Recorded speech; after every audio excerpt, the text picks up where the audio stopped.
There's a Socks Kitty, everybody. Welcome, ladies and gentlemen, boys and girls, dogs and cats, elephants and zebras, fairies and gypsies. You see Socks Kitty. Hey, Socks. Hey, girl. Hey there. You don't get on camera very much, do you?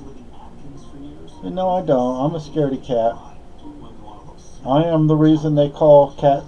I am the scaredy cat. She's scared of her own shadow. So here's some wax. Sorry about the lighting, people, but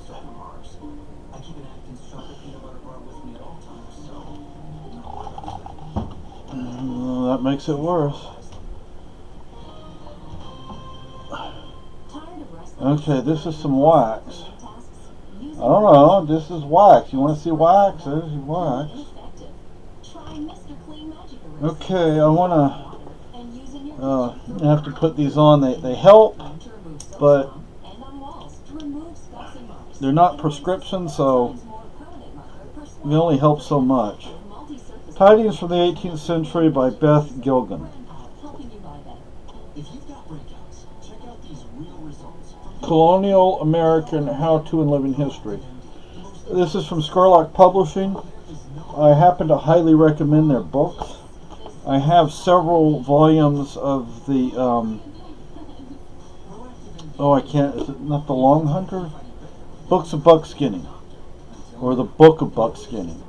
I don't have all of them, and the ones I have I bought used. But, I'm making a, no, you notice I have a shirt on. I am making a hunting shirt. Oh, by the way, there's the author. I did send her a friend's request on Facebook, at least I think it's her. Either she did not accept it, or she ignored it, or she whatever, I don't know. Okay. All that 3 yards of linen that I bought, it shrunk down to this. That's it. No, it did not shrink down to that. That's a gusset. I think these are some. I don't remember which is which. I'd have to look. That is probably a cuff, but I don't want to get stuff. That is the cape.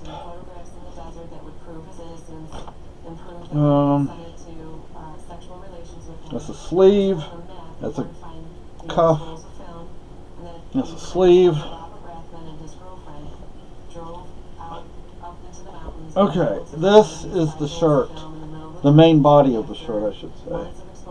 This 3 yards of linen. And I'm going to have to hem all this stuff up and sew it up. I may have to, once I do some of the sewing, I may have to change the cut, because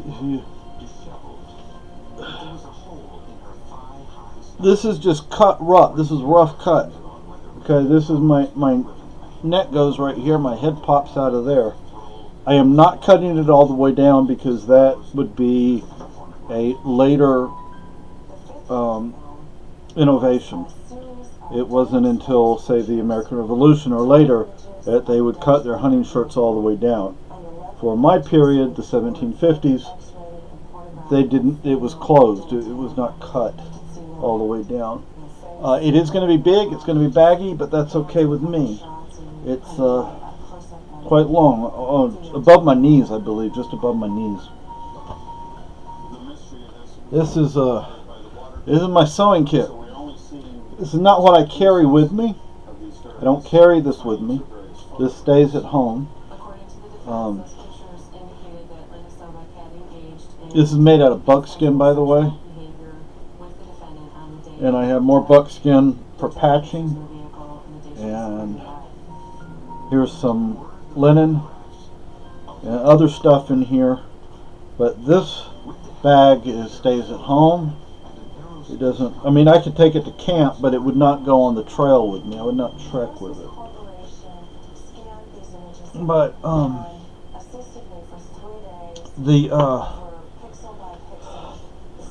This, I need a new buttstock.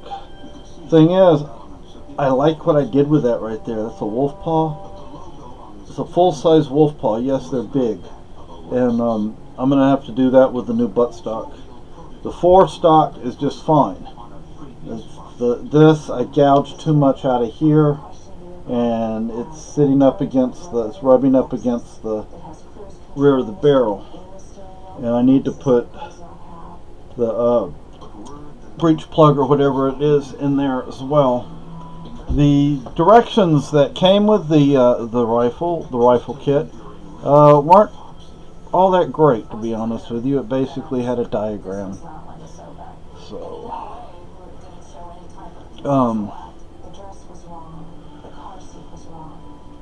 I redid my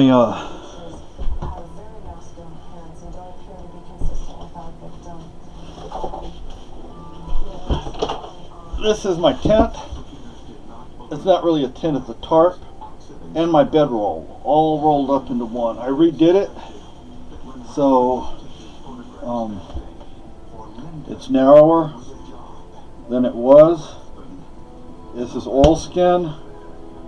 There are 2 wool blankets, one light and one, I don't know, I guess heavy. The heavy one I've had for years. I bought it when I was still in Texas. It's a Italian, World War II Italian Army surplus wool blanket. So it's not historically accurate for my time period, but it'll do. And I don't know what kind of cord this is.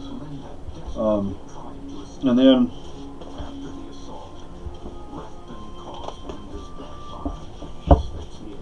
this, I'm going to have to take this end off because all I need is this much. And the rope ties into these ties right here. And this is rawhide in between the leather as a way to keep it from ripping and stretching so much. So I would carry that.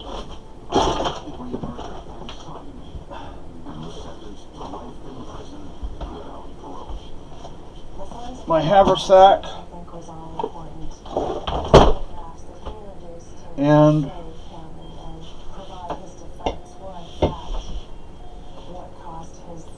Sock, you coming over to say hi again? There she is.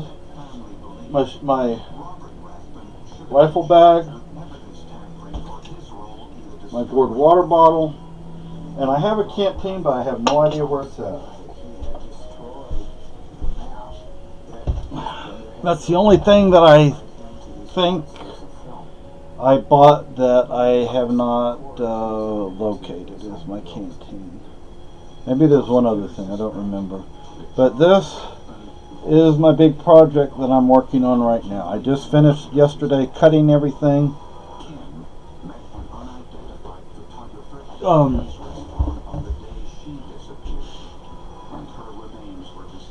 This is my shirt. My regular shirt, I would wear this, and then I'd wear my hunting shirt over it. I do need a waistcoat. Oh gosh. I do need a waistcoat, but for those who don't know what a waistcoat is, it's a vest. I don't need one, but it would be nice to have one, especially, say, socks sounds something to get into. In the winter time, or anytime it's cool, it would be nice to have a wool waistcoat, especially a sleeved waistcoat. But that's not something I'm working on right now, and it'll be a while before I get to it, if I ever get to it. What was I thinking? I needed buttons for something. I can't remember what I wanted buttons for, but I have, I think they're horn buttons. So, and I still have some empty tins. I wish I could find some square and rectangular tins that were a little larger than what I do have. Like this is a great little tin, but I wish I had something that was, longer. but I don't. This has bits and pieces for my rifle and for the powder horn. Is that I didn't show the powder horn? I would be carrying the powder horn as well. But if I had the money, I would buy a 62 caliber smoothbore flintlock that was already made. But I don't have that kind of money, so I messed it up, you know. But I just need the buttstock. I don't need the 4. And the barrel is fine. The ramrod is fine. But if I ever build another kit, I'm gonna take a lot more time in doing it. So, and also the hunting shirt will eventually be dyed green, because when you're going out in the woods, you want to blend in. You don't want to stand out. But that color, that linen, that natural linen, would kind of blend in with, say, what is that tree? Birch. But there are a lot of other trees out there, not just birch. So, you know, it's kind of light. So I want it to be green. And my leggings are, I guess, a golden color or a wheat color, because they're made out of leather. They're made out of elk. So are they elk? I'm not sure. I don't remember what my leggings are made of. My breechcloth is elk. My yeah, it's elk, because only skins that I've bought have been oilskin, elk, and buck, and that's it. Now I have a stepson that hunts, and I don't know where he hunts or when he hunts, or if he hunts every hunting season or what, but I would love for him to save me his pelts, and I don't know if he ever gets bear, but I would love a bear skin. Oh, that would be nice in the wintertime. Wrap up in a bear skin. It'd stay warm that way, eh? Like some bear teeth and claws. Like some buckskin, and the sinew off the legs of the deer, because I use that for sewing. But anyway, that's all I have to say. I guess I can't think of anything else. Bye.